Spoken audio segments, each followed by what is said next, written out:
বাঁশবেড়িয়া উচ্চ বিদ্যালয় প্রাক্তন ছাত্র সংসদ সমিতির ২৭তম বার্ষিক পুনর্মিলন উৎসব ও সম্মেলনের আয়োজন করা হয় বাঁশবেড়িয়া উচ্চ বিদ্যালয়ে।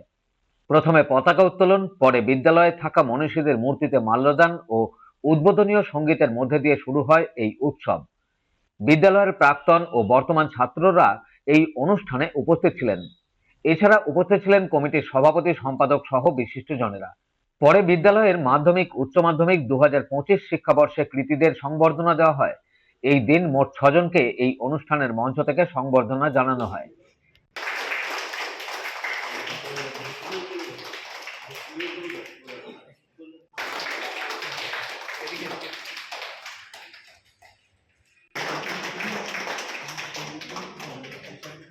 এ বিষয়ে কি বলছেন শুনবো।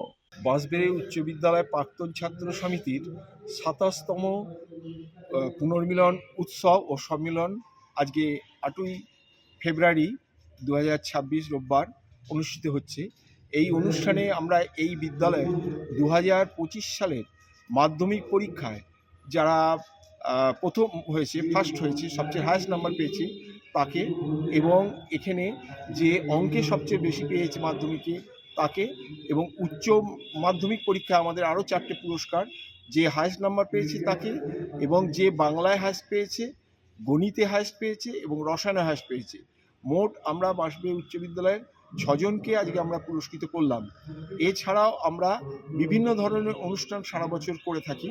আমরা তাৎক্ষণিক ভাষণ প্রতিযোগিতা, কুইজ, এবং আমাদের এখানকার 12টি যে স্কুলে এর আগে আমরা প্রথম, দ্বিতীয় এবং পশ্চিমবঙ্গে ফিফথ হয়েছে দীপ্তজ্যোতি ঘোষ, তাকেও আমরা পুরস্কৃত করেছি। আজকে আমাদের সারাদিনের প্রোগ্রাম আছে, এর সাথে সাংস্কৃতিক প্রোগ্রাম হবে, এবং আমরা এই প্রোগ্রাম করে থাকি সকল প্রাক্তন ছাত্রদের সহযোগিতা এবং স্থানীয় সংগঠন এবং সংস্থার সহযোগিতায় এই অনুষ্ঠান আমরা করে থাকি প্রত্যেক বছর। বাঁশবেড়িয়া থেকে রাজেশ দেবনাথের রিপোর্ট, খবর নিউজ 6।